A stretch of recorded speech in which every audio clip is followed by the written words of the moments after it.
New York City, one of the most visited and most desirable city break locations on the planet. A hive of bustling activity, iconic sights and attractions, and some incredible dining. A city synonymous with America and one seared into the consciousness of anyone who has grown up with even a slight interest in popular culture. Whether it's movies, TV, music, art or culture, New York has had a hand in shaping them all, making a visit to this incredible city a lifetime goal for literally millions of people. We love the place and make sure we visit as often as we can, but we can't help but notice it's getting a little pricey. And that is the understatement of the century. So we hatched a plan of seeing just how cheaply we could visit the city, settling on a budget of £1,000 for a full trip to the city that never sleeps. In the first video, we take a look at the planning phase of this trip, choosing flights, picking a hotel and planning out how we would go about executing a trip to New York on such a shoestring budget. In this video, we put our plan into action and actually get onto the plane. Join us as we try and take on New York City for only £1,000 per person.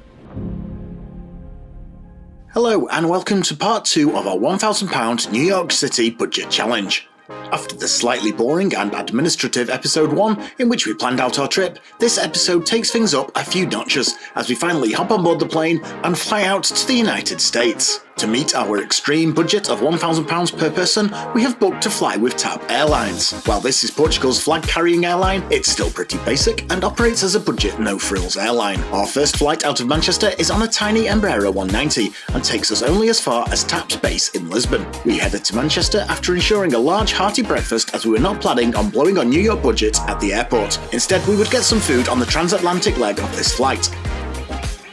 After arriving at Manchester's new and not yet finished Terminal 2, there was essentially no sign of TAP Airlines anywhere in the building. No signs, no check-in desk, nothing. In fact, the whole terminal was pretty much a ghost town. Eventually we found some self-service kiosks that were Star Alliance branded and mentioned TAP near the bottom of affiliated airlines, but after checking in on the kiosk, which we had already done to secure our seats back home, the kiosk still advised us to visit an actual check-in desk, which didn't exist. It was a good job we had got here early and that the airport was so quiet. Finally, some TAP airline representatives did appear and performed the required passport checks and we were off to security. It had taken us nearly 30 minutes just to check in, despite the fact there had not even been a queue. Security was equally as baffling. Again, there was zero queue. We know it's January and midweek and late afternoon, but to literally walk through security was pretty surprising. There were genuinely more security agents than travellers. We then just had to wait it out in the departure lounge until boarding. Considering the lounge options at Manchester Airport at the minute, that is probably a good thing. Boarding the tiny little plane, we actually found the cabin to be pretty spacious. The 2x2 formation is pretty pleasing, and while the seats are older, the lack of any in-flight entertainment does allow for more space. The short 2.5-hour flight got us off into the Manchester night on time, and we powered across to Lisbon in no time. There was almost nothing on this flight in the way of service other than water and a chance to buy the overpriced food and drinks from the in-flight menu. Landing in Lisbon, we disembarked and were ferried across the airport in a bus before being deposited at the gate. Here we headed straight around the corner following signs for transfers. At least, we would have done if we were flying this leg as a direct route, but as we mentioned in the planning stage, we had added TAP's free layover onto our trip. TAP had come to our attention due to the super low £287 price tag, one of the only ways we would be able to hit the budget of £1,000 per person. But the free optional layover was a real clincher. For the same price as a 2-hour layover in Lisbon, they offered a free day layover, or more accurately, any length of layover. We had just chosen a free day.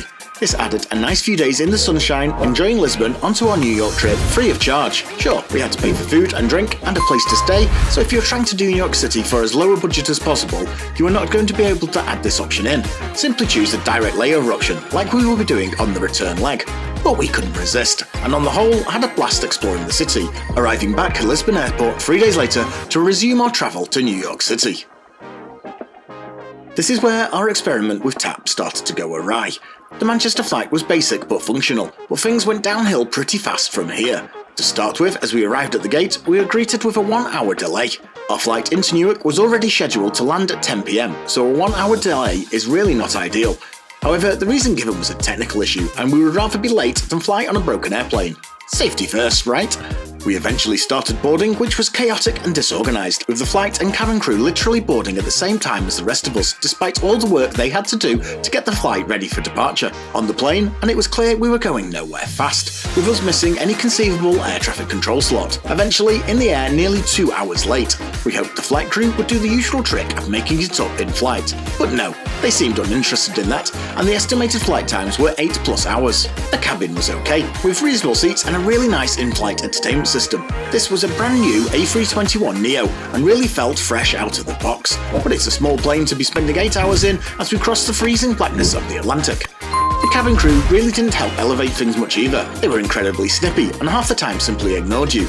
The meal service was very slow, taking nearly 1.5 hours to get out and leaving most of us starving for food while the people around us ate. And the food was about as bad as airline food can get, the starter being okay but unfathomably minuscule, and the main course being bland and bordering on inedible, and I was unable to elicit any meaningful response from Kate as to the quality of the pasta dish, which is not a good sign. We don't expect much from airline food, especially in economy, but after eating so well in Portugal for the last few days, we kind of expected something decent from the flight carrier. The free wine we were offered was a bit of an unexpected surprise, until we tasted it. We were buying Vino Verde from the supermarkets in Lisbon for less than €2 a bottle, and it was fine. So how cheap the airline must have gone to provide this heartburn in a bottle beggars belief. After this, pretty much everyone tried to get some sleep, but the pilots did an amazing job of finding every pocket of turbulence the whole way across the Atlantic, meaning sleep was hard to come by. Just before landing, we were given the final meal, which tasted better than it looked, and the small, slightly odd cake was pretty tasty. We then started the long approach down into Newark, finally getting us onto the ground 1 hour 45 minutes late,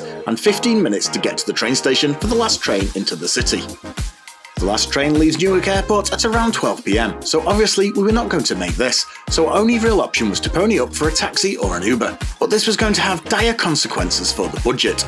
But it was that or spend the night in the airport until the New Jersey transit kicked back in tomorrow. But we also didn't want to fail the entire budget experiment on day one because of someone else's tardiness. So what we decided is to use this as a teaching moment.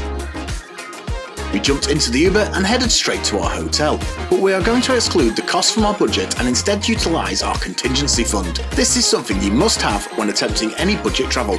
Simply put, all the best planning in the world can go wrong, and you need to ensure you have enough funds to get you out of whatever pickle you got yourself into. If our plane had landed on time, we would have been out of the airport and into the city, all as planned, and we would not needed to dip into our budget all day. So we are going to carry on as if that is what has happened, and just consider the extra outlay as a dip into the contingency pot. So remember, whatever your budget is, make sure you have a bit extra available to you, even if that's just a credit card you plan on not using, just to get you out of any little holes or issues that may occur.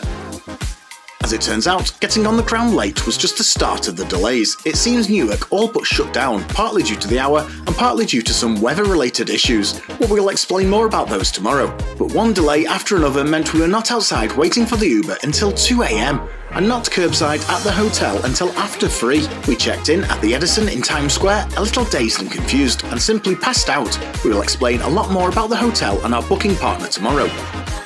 As for the budget, we had avoided dipping into our funds all day, so we still had the full $299 left of our US currency. We had used a little of our contingency budget, but want to keep the experiment going a little longer. After all, the question is, can we visit New York for £1,000? Not, did we? However, we want to at least stay as transparent as possible, so we are being open about having to spend an additional $100 catching an Uber from the airport.